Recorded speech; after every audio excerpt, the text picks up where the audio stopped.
welcome to the Unhinged History Podcast, the podcast where a couple of absolute unhinged nut jobs are going to mainline history means like it's the last thing we're put on this planet to do. And then we're going to join forces once a week and tell you the stories we've only recently learned. I'm host one, I'm Theresa, and that is host two. I'm Angie, but technically, wouldn't we do it like it's the only thing we were put on this earth to do, not the last thing?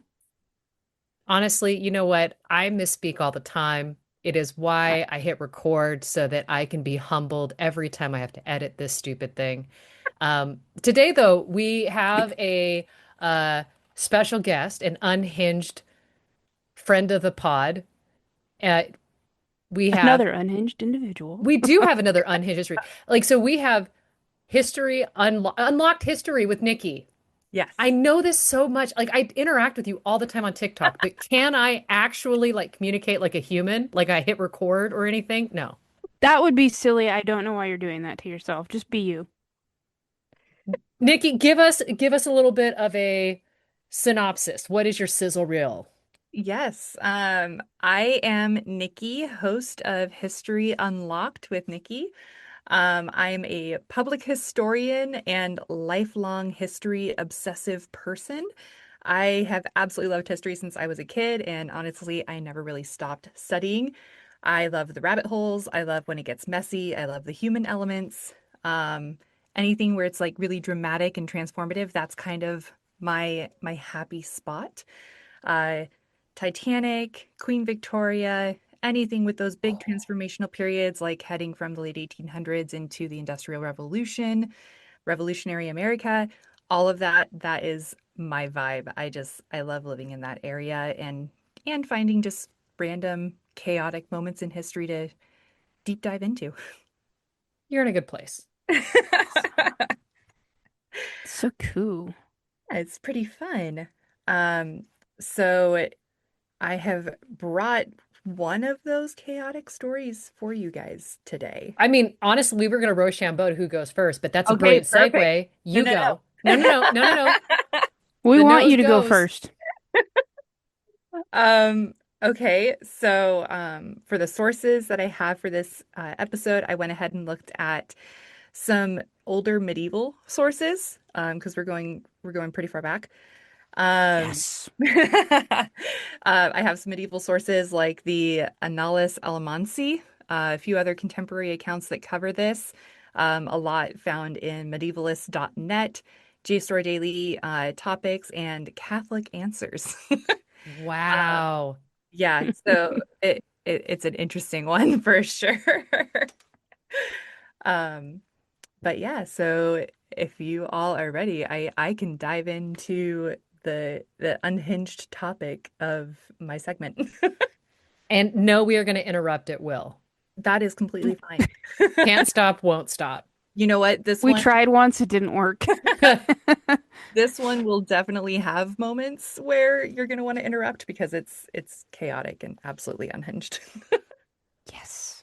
She Uh, got it. I did. I tried to bring the unhinged vibe. So today I am bringing to you probably one of the absolute most unhinged moments in church history, surprisingly. It's the Cadaver Synod. I'm okay. Okay, what is synod? The Synod is a trial, Oh, and yes. the cadaver is exactly what you would think it is. Okay. I'm So, so excited. All right. Carry on. this is basically a moment where a pope took petty to a wholly unnecessary level, and he dug up his predecessor.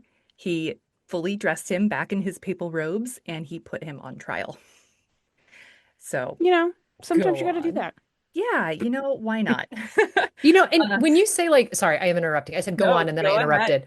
Um, you said like unhinged church history. I'm pretty sure we could do a top 10 and each story would be even crazier than the last. And we'd all go, what timeline is this? Yeah. Honest to goodness, because Teresa told the story once about nuns that meowed. You know what? I Truth. heard that one and I loved that. I thought that was such a hilarious episode. Meowing nuns was not on a bingo card in anyone's life. Oh, it's on our bingo card. I It's love actually it. not, but it'll be on the next one. There you go. Um, so yeah, basically, surprisingly enough, the Cadaver Synod, as crazy as it would seem to us, it wasn't absolutely like unhinged for the time because this takes place in late 800s Rome, where it was just a Russian roulette of, oh dear Lord, what's happening today? So it wasn't too far out there. Everything in Rome at this time is like a political pressure cooker, and this kind of was just the culmination and lended it to utter chaos, and it turned into just this massive dramatic explosion. Um, Nice. yeah. So where we're at is in the late 800s, and this is where the papacy is far less spiritual leadership and way more political chaos than anything else. So it gets really interesting. Popes are being installed and deposed and imprisoned and poisoned and murdered all very quickly. So the average papal reign at this time measured just months, not years. So Whoa. yeah, it's nuts. So like our lifetime, we have, popes who last for years. At one point, there was a pope who only reigned for 15 days. Yeah, it's crazy. Rome was incredibly fractured and unstable, and it was majorly dominated by the noble families who ran the papal throne like a prize, and it was essentially mafia. Surprise, surprise, in Rome. Um, the most powerful family was the Spoleto dynasty. Think of them, Spoleto. That's a fun Gelato, word. right? It kind of makes me want ice cream. Yeah, Um, half gelato, half stiletto. exactly. Gelato with knives. Yes. Just Gelato with knives. That's the name of the episode. We're done here. gotcha. But yes, the Spoletos were basically ninth century Carleones. They ran everything behind the scenes. They had their little puppets disposed all throughout the city. They were wealthy, they were very militarized, and they were deeply invested in controlling anyone who sat on the papal throne. So their influence is very strong in Rome, and they wanted it to feel a lot less like a holy city and much more like a political battleground.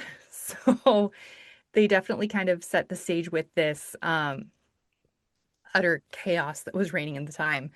So to understand why the Cadaver Synod actually happened, we have to understand that the Spoletos were medieval mafia, violent, ambitious, and very willing to destroy anyone who crossed them.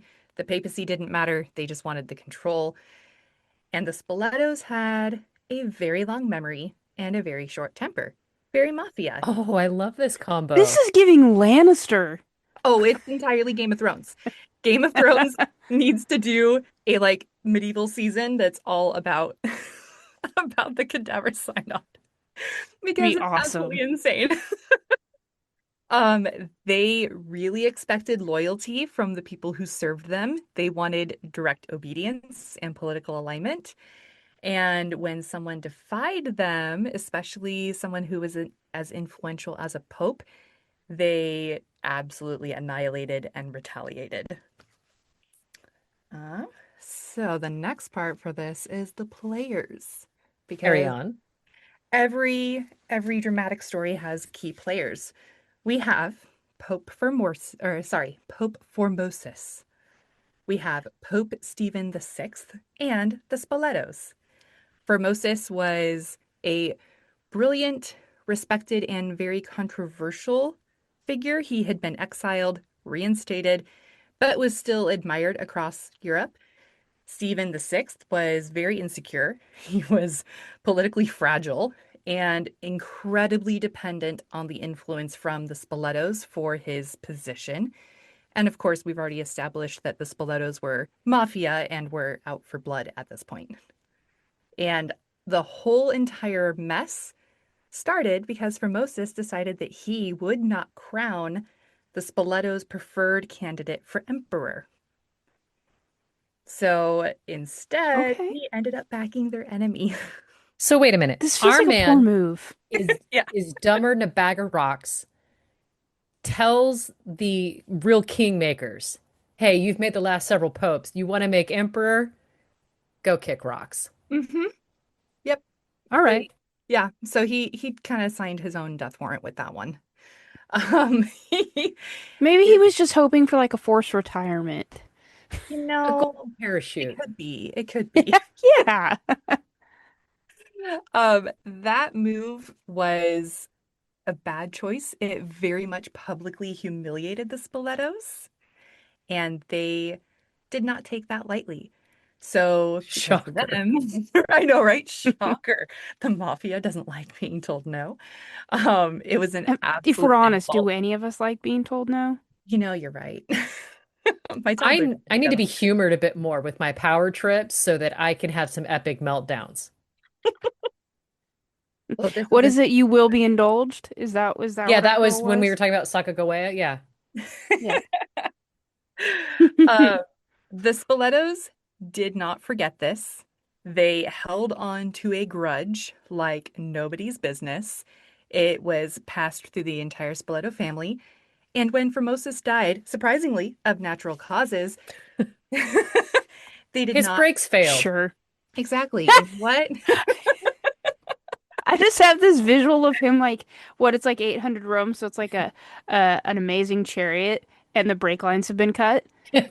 But the chariot looks like a cross between an actual chariot and the current Pope mobile. The Pope Mobile. Yeah. And his brakes are horses, right? So Yeah. like one's missing a foot now. Thanks, Teresa, for You're that welcome. visual. I'll be here the whole episode. Oh, that's great. That's great. But yeah, so he dies, and you'd think that that would be the end of the feud. It was not. They decided to take it to the next level. It ended up turning into just complete and utter chaos. He ended up being buried like a normal pope with honors, respectfully, and Rome moves on, except for the Spoletos. They are still pissed, and they wanted to get a new tool into the papacy, which was Stephen the Sixth, Formosus's enemy.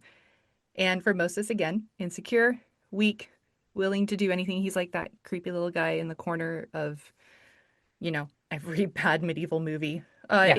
You know what? Stephen the Sixth reminds me of, is it, it's not Worm, oh, Worm Wormtongue. tongue. Yes, Wormtongue. That's exactly who Stephen the Sixth reminds me of. He's just like in the corner, willing to do whatever.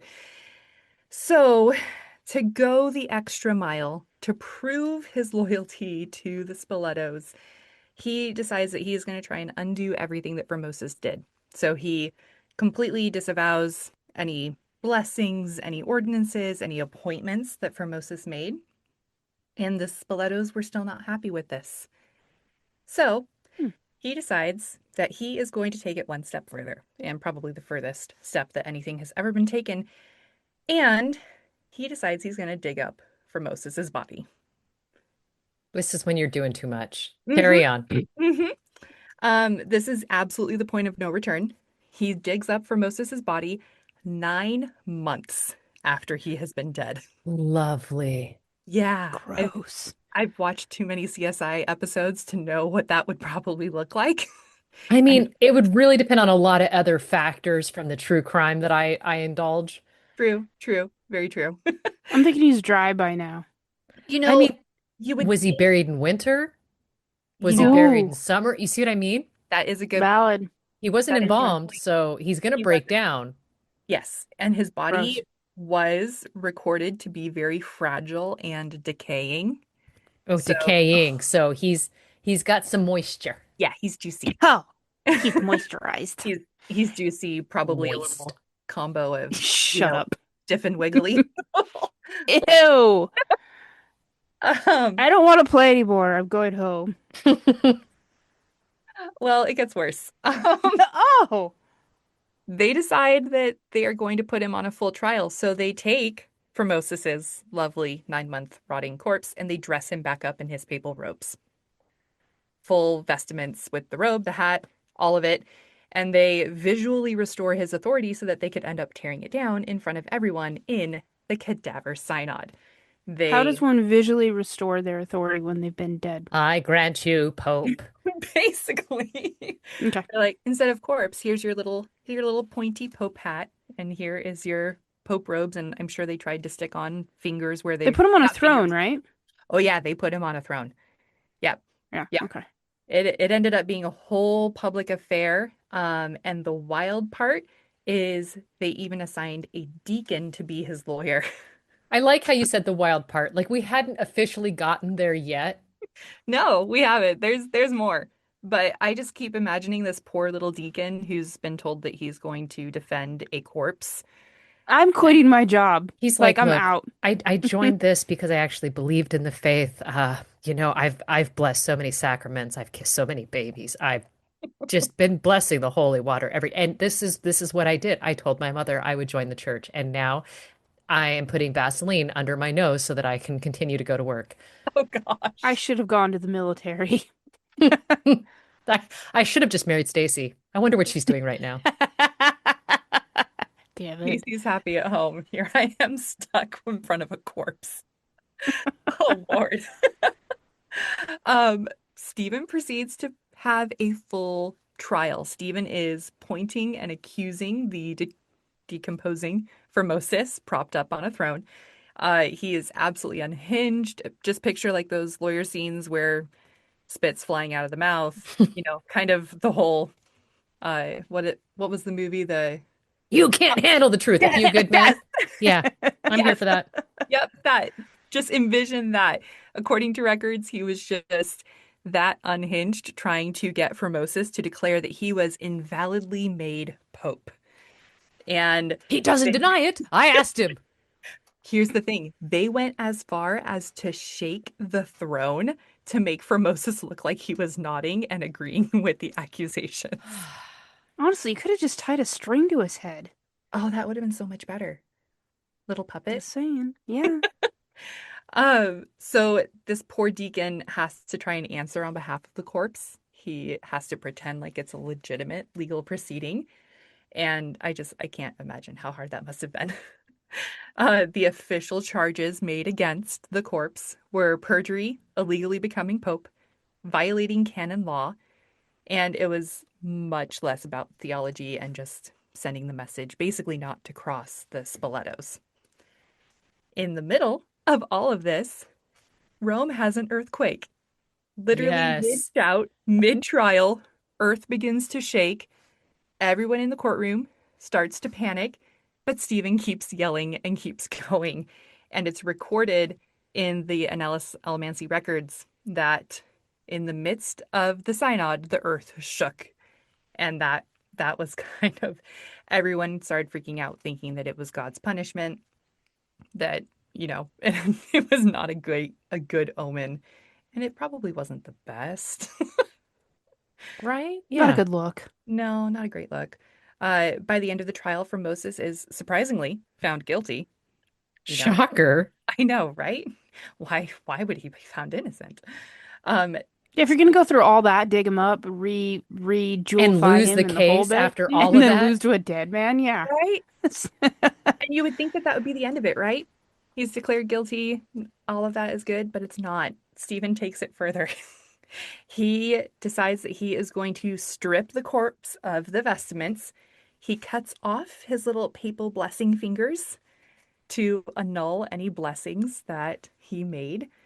And then he dragged the body through the streets of Rome and tossed it into the Tiber River, where previous Roman, like, what is it, thieves and just all the worst people of Rome were tossed.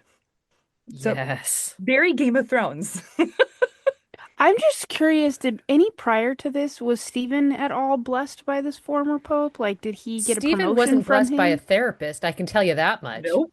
Damn Skippy. No, Yeah, that's Stephen true. Stephen and Formosus were notoriously against each other throughout Okay.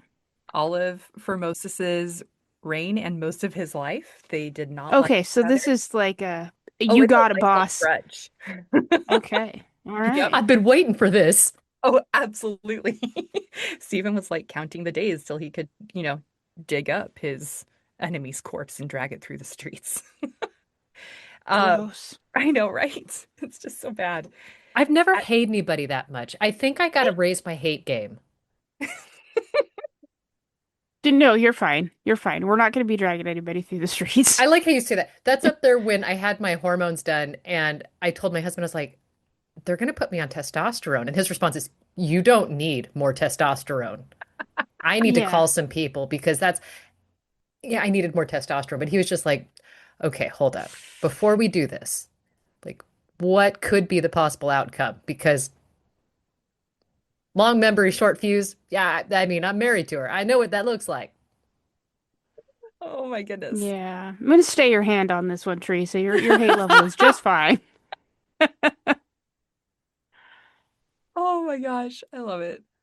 Um, at this point, the public, of course, has witnessed all of this, you know, their previous pope being dragged and dismantled and all of that, and they snap.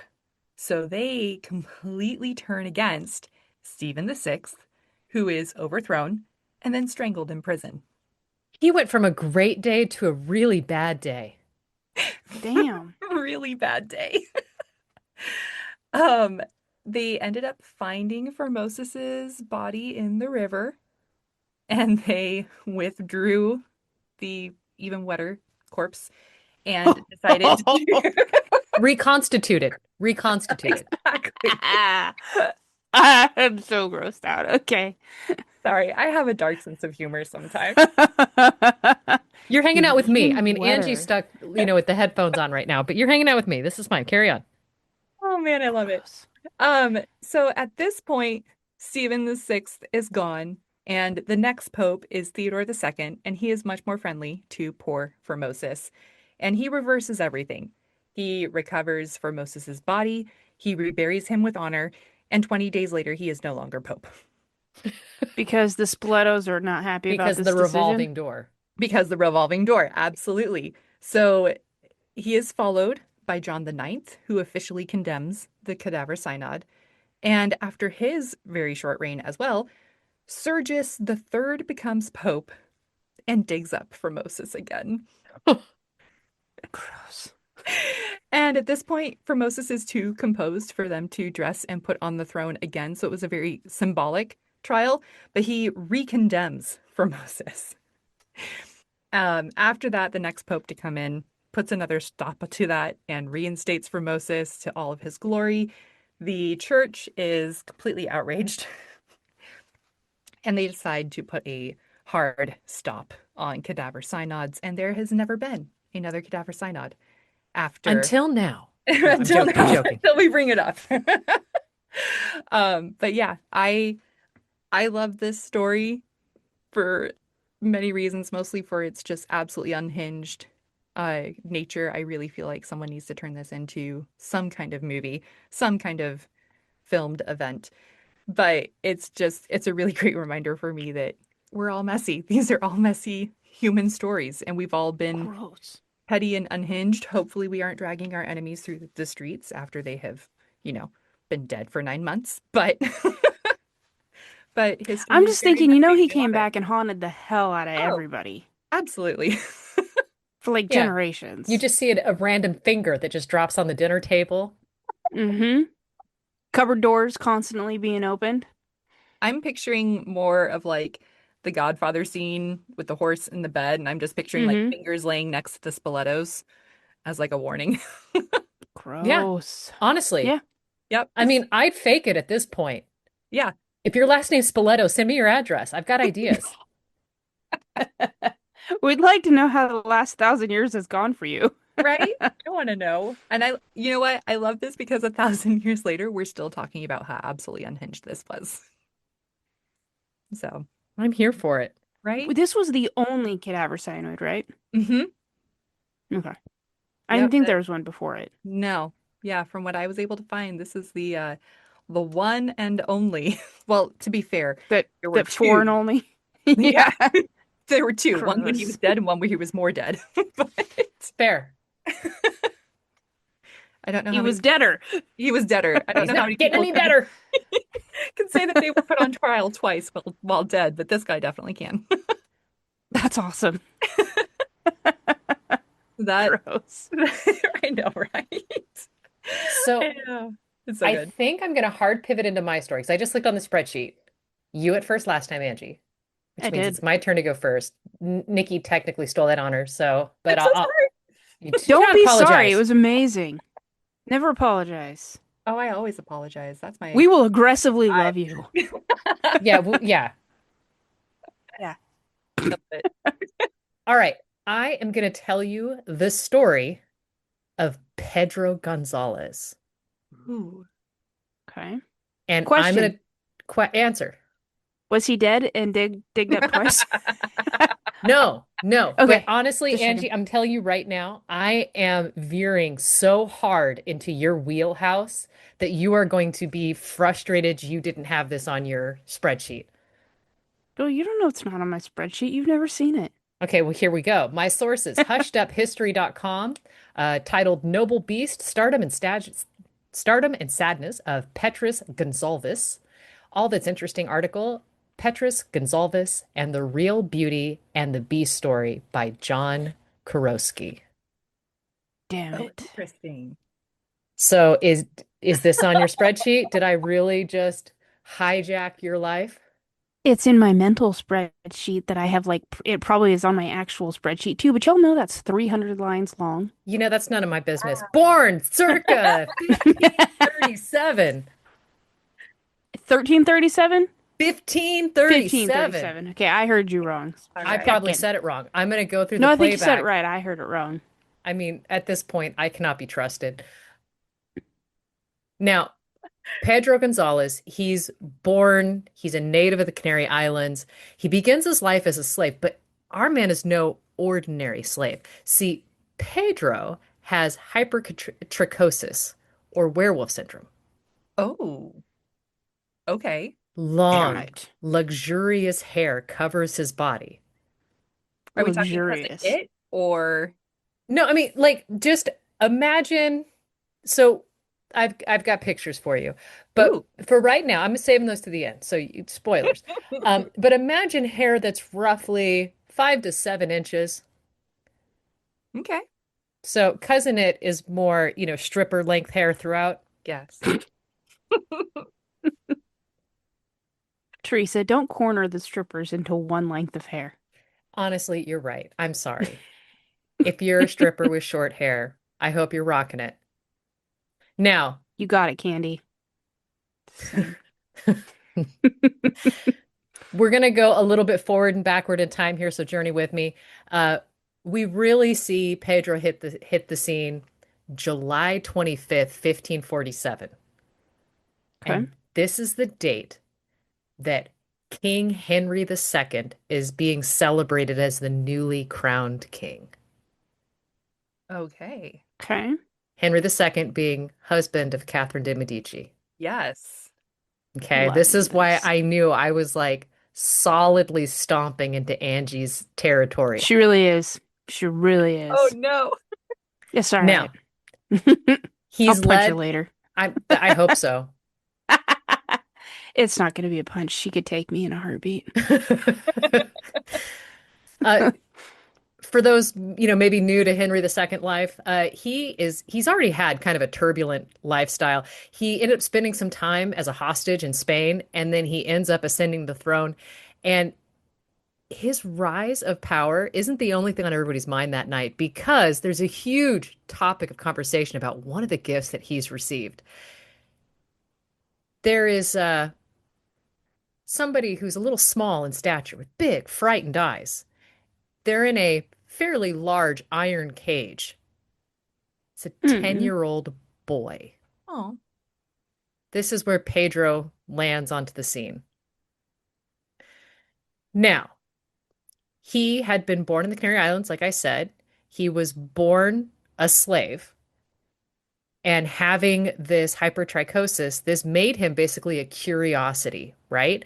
And so he ends up being brought to the dungeon for observation because the court doctors who kept watch over him, they kind of are waiting for any hint of savage behavior because they're expecting this to happen. They're expecting this thing to, I don't know, chew the wall, start tunneling through things like what you do, right?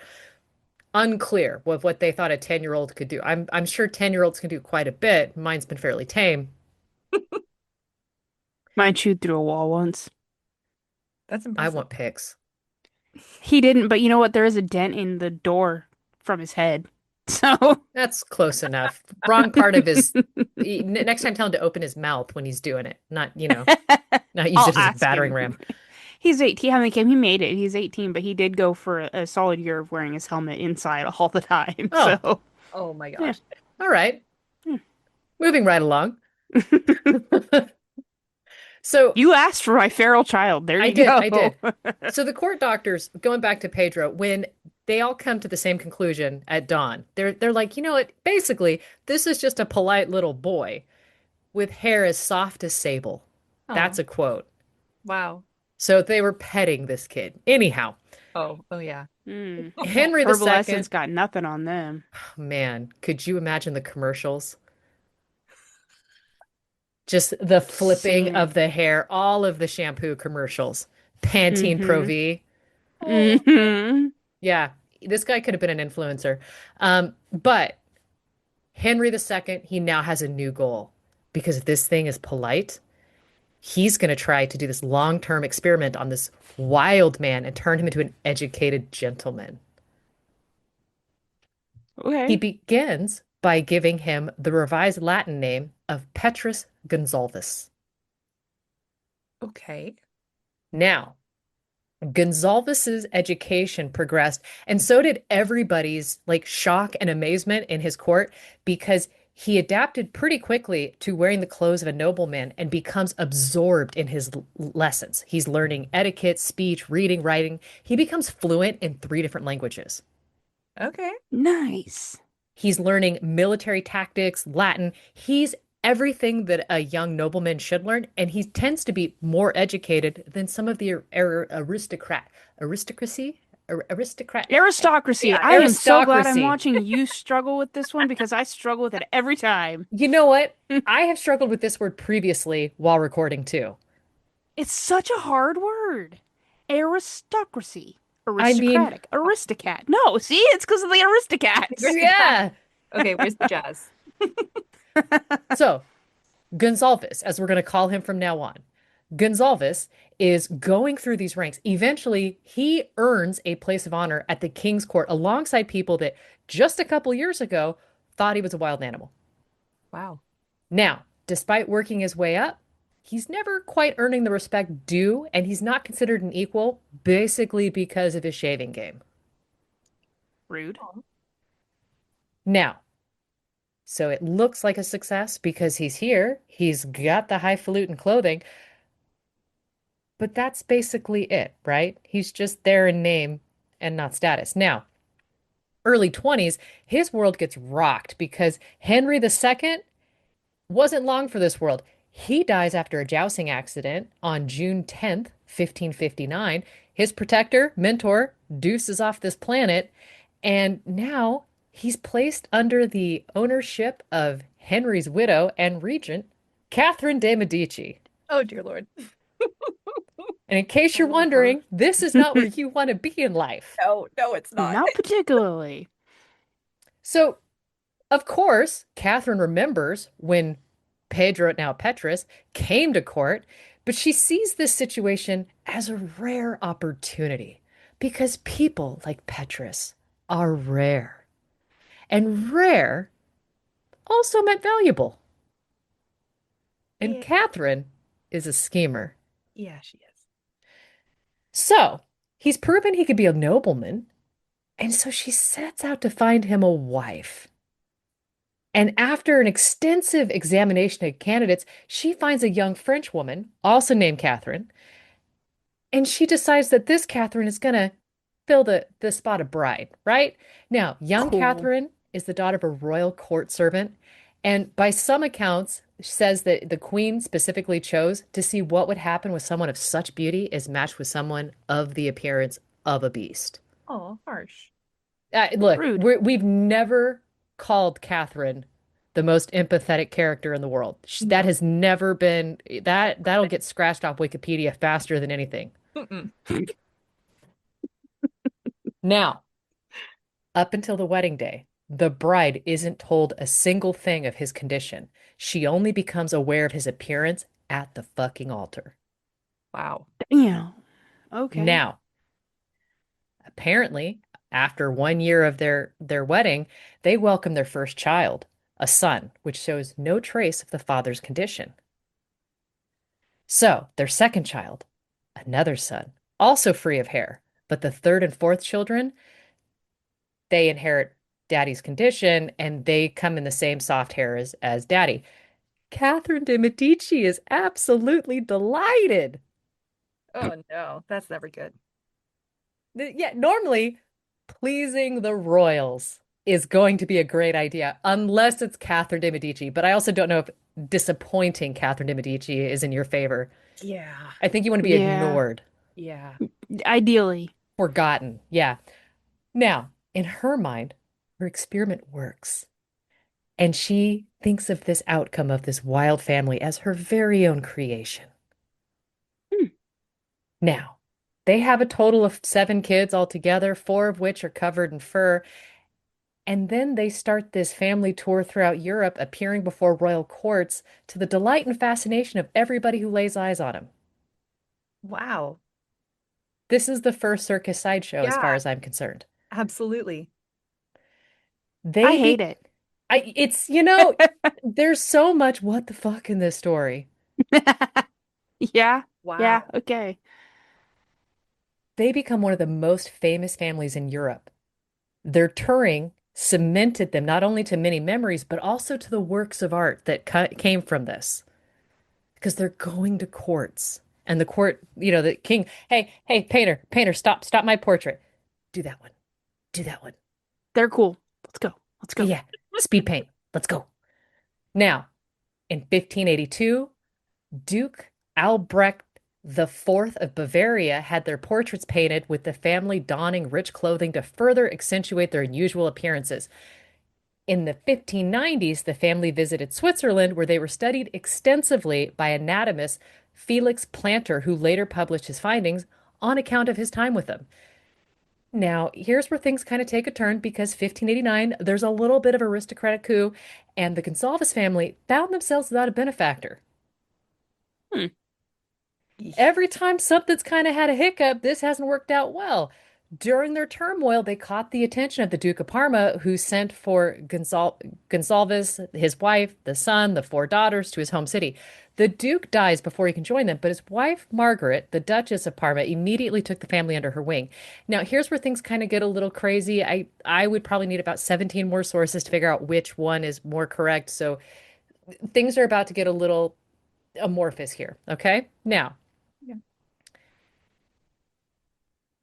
their physical vestiges are all over the place. There's paintings, there's everybody knows about them. They end up settling in Parma with either the Duke or his wife. Sources mix here. And it seems that maybe first glance they're living the dream, but things kind of go a little rough because they're regarded by all noble company, but they're still less than human, never truly free.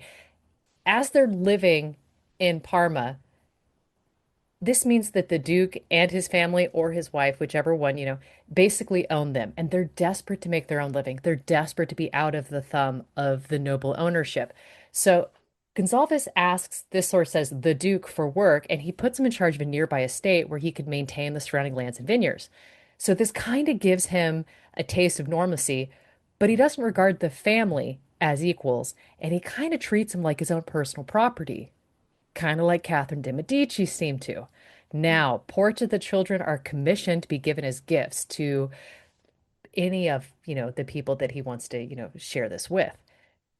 The portraits are treasured by some with deep pockets or some, basically anybody who just wants the curiosity hanging in their dining room.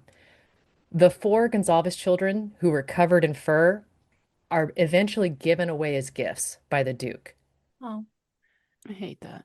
yeah. They're treated as pets. Right. The Duke gave one of the youngest children, Antonetta, to his mistress, Lady Isabella.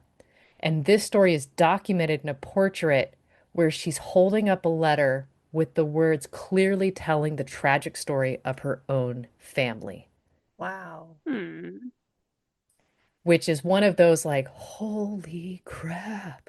Now, as the family's broken up, the remaining pieces really start to fade from public eye because out of sight, out of mind, with some of the last accounts of Petrus and Catherine stating that they have attained a home in Italy in an estate that's ruled by a duke who took them in, broke them apart with greed. And it's here that Catherine and Petrus were finally able to have some peace and solitude that had eluded them their entire married lives. The last few years of their lives are kind of shrouded in mystery as the state archive in Capodimonte records. Nope, Capodimonte records from their time that they were still maintained, and the yellow pages record that Catherine Gonsalvus died in the year 1623. But the last mention we have of Petrus is from 1617, where he attended the christening of his grandson. We have no record of Petrus's death, and this seems to indicate that he probably didn't receive the Christian sacraments upon his demise. Oh, that's sad. Hmm. But unclear, right? Did that page just not get written down? Did the priest spill wine on? Like, we're making a lot of assumptions with that. Yeah. Right. Now, it could be possible that he was denied the last rites of living, but we don't quite know. Now it's 1740. We have the very first version of what would become Beauty and the Beast, and that gets published in French, which could be an allusion back to Petrus himself, but we don't truly know. Meanwhile, the graves of Petrus and Catherine have never been discovered. Hmm. Good. Let them have their peace. They Yeah. should have their piece, but I have some paintings. Yep. Okay. Oh, Yeah, wow. he's on my list. Hmm. Oh, So that's Petrus. wow. You want to describe him? Which one? Angie, you're the one I Yeah, normally pick you on. know. Yeah, you know Oh, him. yeah. Okay. All right. He's hairy. He's got the ruff, the Hmm. the 16th century ruff. Not quite as big as Lizzie one's, but it's definitely a noble ruff. He is wearing a red. Oh, hold on. My computer just decided that I don't get to see the whole picture. He is wearing a red overcoat, and every inch of his face and head is covered in hair. He does have lips, eyes, and a nose, but the rest, think Bigfoot. Yeah, honestly, Yeah, like Harry and the Yeah. Hendersons. yeah, very Yeah, much. but human-sized. I mean, Harry, yeah, you're right. Harry and the Hendersons is a bit not. This is Antonetta, the daughter, taken holding the letter, Oh. showing the Hmm. story of her family. She looks just like him, but a tiny little girl version with pretty little eyes and pretty little lips and surprisingly not hairy hands. Right? You're right. Yeah. But very She toddler also hands. very toddler hands. Her ruff is small, but it's got this like really delicate like lace fringe. It's actually Hmm. gorgeous. Her silks are embroidered. Yeah, she is the cutest little toddler baby ever. Mm. Mm. And these are two of the girls that suffered the same syndrome. Okay, so I'm you're unclear looking of at which what? two. I'm gonna assume one's like more teenager aged and the other one is younger. They are decked out in the finery of the time. It is bright pink that they are wearing, and they are quite hairy. But again, their hands aren't hairy. Yeah. Right. And I don't know if Petrus's hands were hairy because you never see paintings of Never him. see is, yeah, okay. This is Petrus and his wife Catherine. Catherine looks like a Catherine. Yeah, honestly, Very I'll take much. it. Very much. She's got the black uh that's actually I've never I can't say I've seen a collar like hers before. That's really pretty.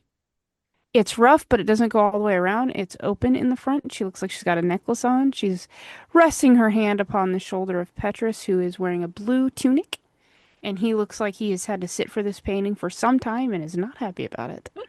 I don't blame him. I mean, Me this is probably either. the third painting of the day. Honest to goodness, just take a picture. It lasts longer. Huh. But yeah, that's the story of Pedro Gonzalez or Petrus Gonsalvus. Wow. Hey, cool. Thanks for ruining my day. You're welcome. Hey, you know what though? Do we have time for my story? Because Teresa, you want to hear my story. I I do want to hear your promise you. story. Let's do it. Okay. All right. My sources are a Everything Explained Today article, which might just be marginally a copy paste of Wikipedia, but who knows? The Age, which is a newspaper that comes from Australia. This particular article was written in the 1960s by a Francis Murray. And then the a South Africa History Online describing the Second Montebello War after it broke out. All right, I'm so excited to share this story with you guys. All the way back in episode 8, I shared a story, and there was an individual in that story that Teresa simply could not handle, and it brings me so much joy to tell you the story today of Captain Richard Howard Gorgeous, or Dick Gorgeous. Yes. Yes. He was implicated in the theft of the Irish crown jewels. Oh, wow. And Theresa So, just couldn't get over the fact that his name could have chosen to go by Dick Gorgeous for his entire life. Carry on. all right. So, our boy Dickie was born in Boyle County, Roscommon in 1876. The newspaper article does suggest he might have been born in Kingston, but I don't think that's true. I did a ancestry.com digging, and Boyle County seems to be the place. Um, all the sources say that he is from the Irish branch of the Norman Gorges family, and that the family had settled in England in the early 13th century. His father was Major John Arthur Howard Gorges, and his mother was Mary Kelly. Now, she is a published author and a poet, and it is her family that comes from County Roscommon, which makes me fully believe that's where he was born. I don't know why anybody would suggest anything else, but that makes the most sense Vacation. to me. Because I you mean, want to yeah, go on vacation when you're 12 months pregnant.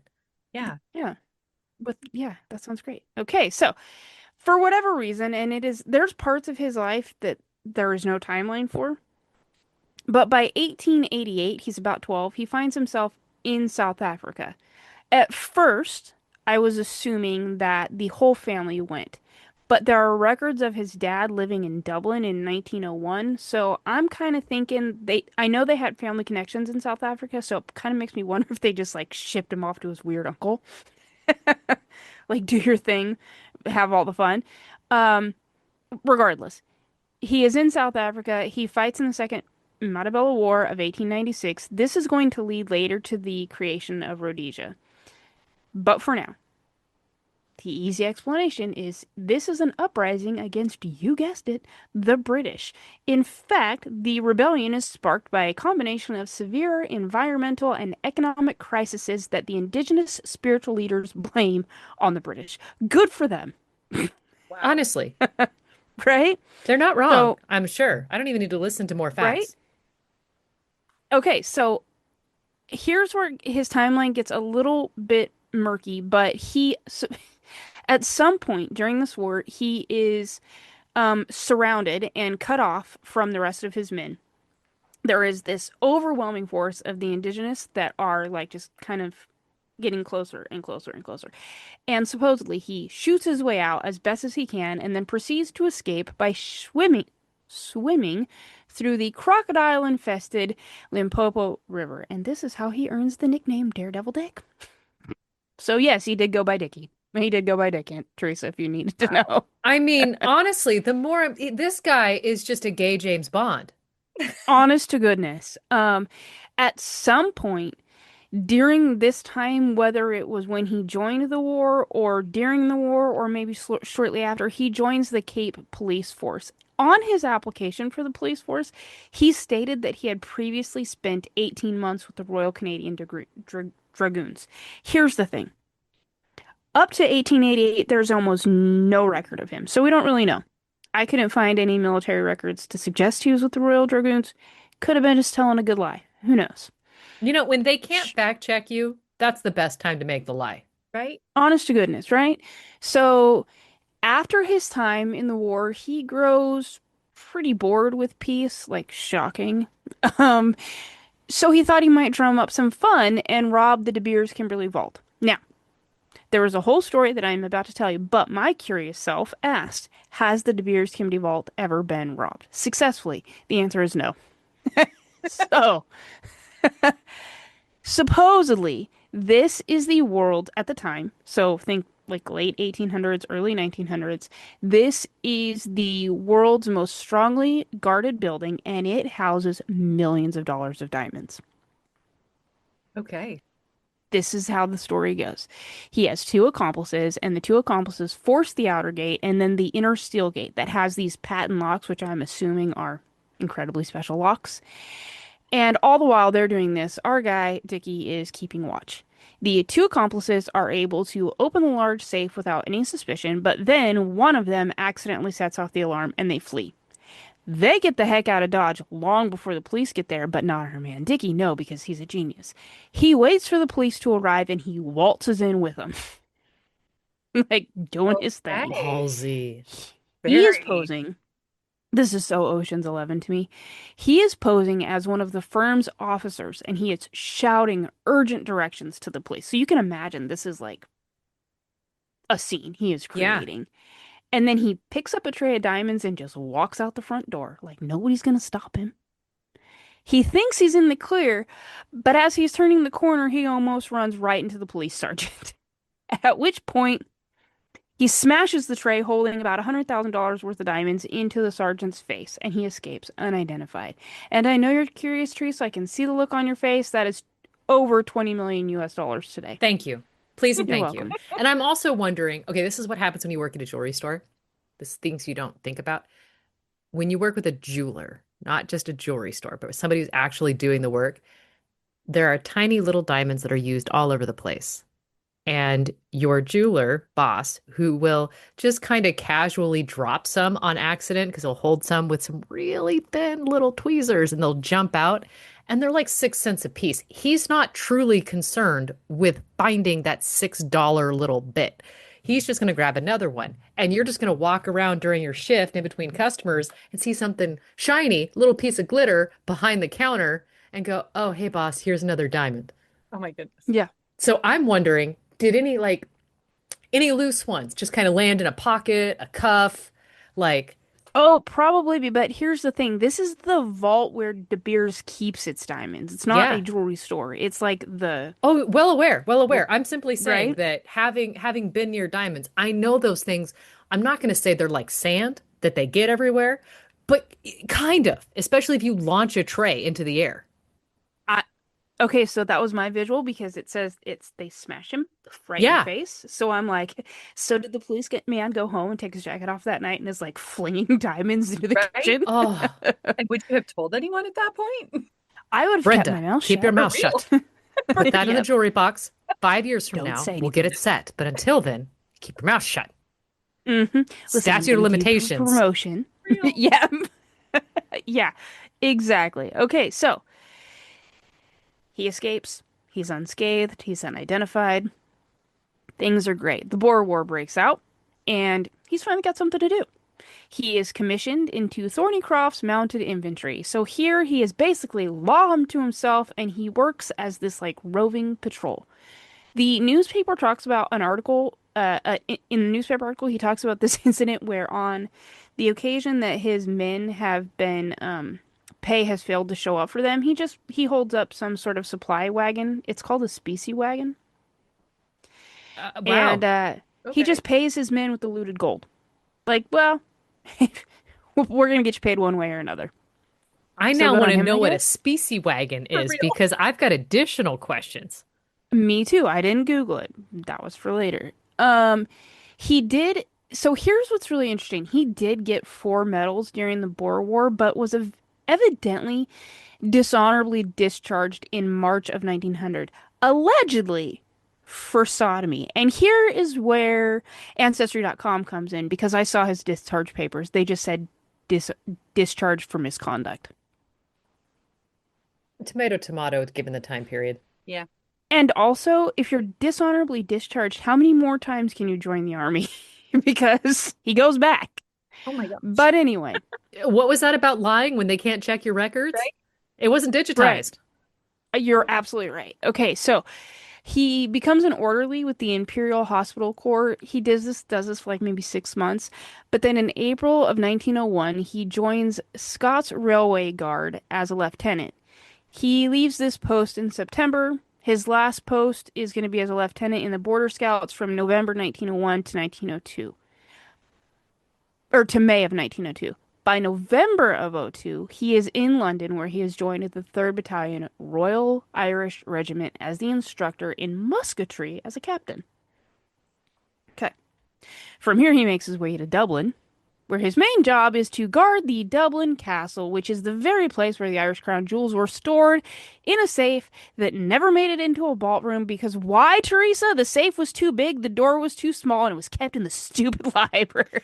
I mean, honestly, this is just knowing his background, this is putting foxes in the hen house. Oh, 100%. Right? So this library, where for anybody that does not know the story of the Irish Crown Jewel theft, this library also serves the purpose of a reception room for Sir Arthur Vickers, who is the Ulster King of Arms. Sir Arthur Vickers had planned to put the safe where it belonged. It just never got around to it. I mean, look, the door's too small. We're going to have to call in several contractors. The permits are It's a thing. insane. Yeah, we're not worried about it. The Irish Crown Jewels go missing in July of 1907, and the blame would be more often than not put squarely on Dickie. Now, here's the thing. To everyone who blamed him, who blamed him, what did I write here? Oh my God. To anyone who did place the blame on him, in their defense, the newspaper article said that years later he did cop to it. So, there's that. Now, what he says is the group of friends that he's made, including Arthur Vickers, they play fast, they play hard, they're often broke. And their means of dealing with being broke is just that occasionally they would pawn the jewels and get the money back and then go pay for the jewels, and that would be that. So, with that, you should know that just about everyone in this group, including Arthur Vickers, looks pretty damn suspicious. Like, not one of them has a clean record. Right. Not a one. I'm not saying you should do So, background check on your lovers, but clearly you should do background checks on your lovers. honest to God. So, do with that what you're going to do. He is never charged, ever. And Vickers always thought it was because if they prosecuted Dickie, they would be letting, quote, light to crimes much worse than theft. Interesting. So everything is just sort of swept under the carpet. Dickie does resign his position on August 9th of 1908, and he leaves the army until the outbreak of World War I, which we would then find him in the 9th Battalion Border Regiment. He leaves that army in that regiment in 1915, blaming the headaches and the drink because my guy loves a drink. And I have a feeling the headaches are from the drink. You shocked? Me? Yeah. No, I'm not. Ooh, and I looked up Specie Wagon. It's they're historical freight wagons used by banks, express companies to transport gold, silver, coinage. So All right. it's the old-timey Brinks armored vehicle. Okay. Perfect. So I was thinking there was going to be animals. I mean, This makes same. sense. I I was guess there are curious species as to why of peacocks had gold coin, but yeah. Yeah, okay. So, two things to know about this human. He is always drinking and he is always gambling. So this next bit will come as no surprise to either of you.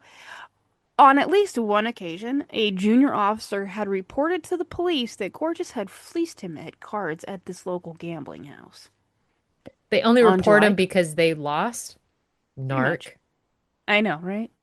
Bitches get stitches or whatever. Bitches get stitches. Bitches too, actually.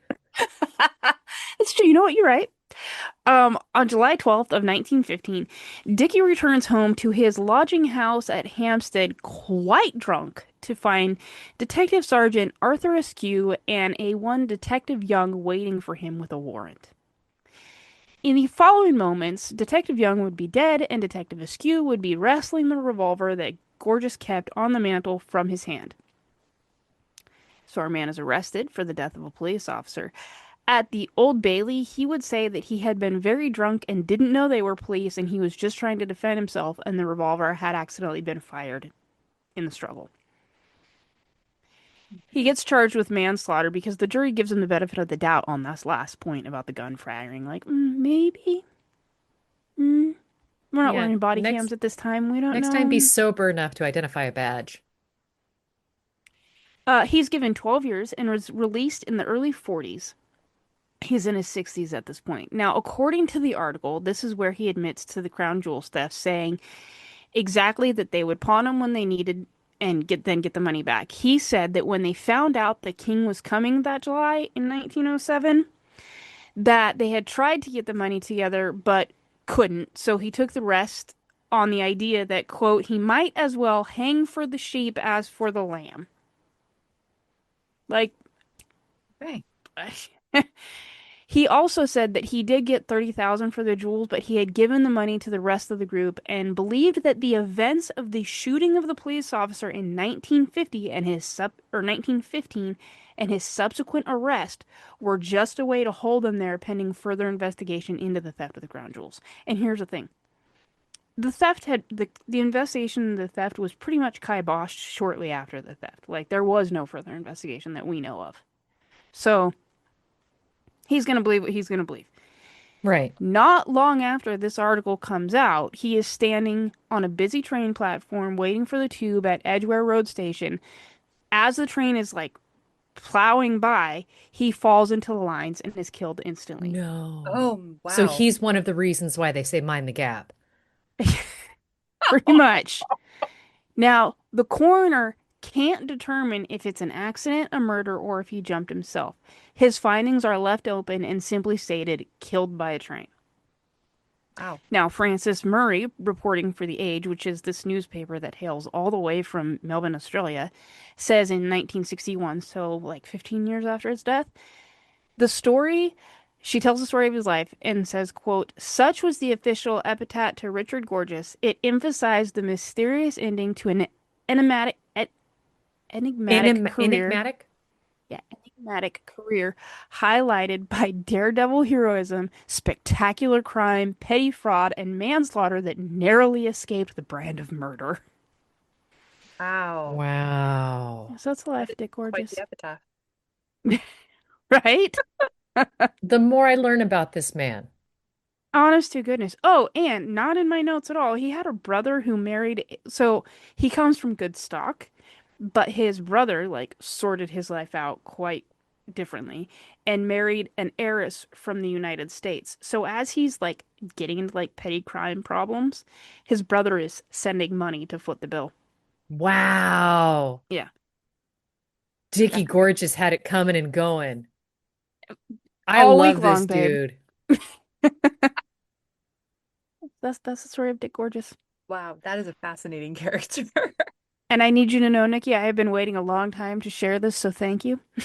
Thank you for Thank, being here. thank you for sharing that one. I'm gonna have to look more into him. He sounds fascinating. That's all Yeah. you're going to find. There are approximately two sources on the internet that tell his Really? story. Wow. Hmm I mean, you can go back and listen to the Theft of the Irish Crown Jewels, episode I'm gonna 8, you have said? to. hmm And Yeah, then now you'll know the backstory as to why I'm in love with just the name Dick Gorgeous. he's pretty fabulous. Like I looked, I was surfing ancestry.com looking for like historical records. If and there are more newspaper clippings and things like that, but as far as there being like there was no memoir, there was no like official record. And I think it is all because of the Irish Crown Jewels. Like everything about this man was just like, bye. The Wow. less you know, the better. Wow. There you Well, if you are in love with Dick Gorgeous, rate, go. And review, who wouldn't be? subscribe. I mean, truly. Send this to somebody else, also over-indexed on Dick Gorgeous, maybe under-indexed, your choice. And honestly, check out the History Unlocked podcast with Nikki. Listen to it, share it with other people who need their history unlocked, and we'll see you next time. Bye. Bye. Bye.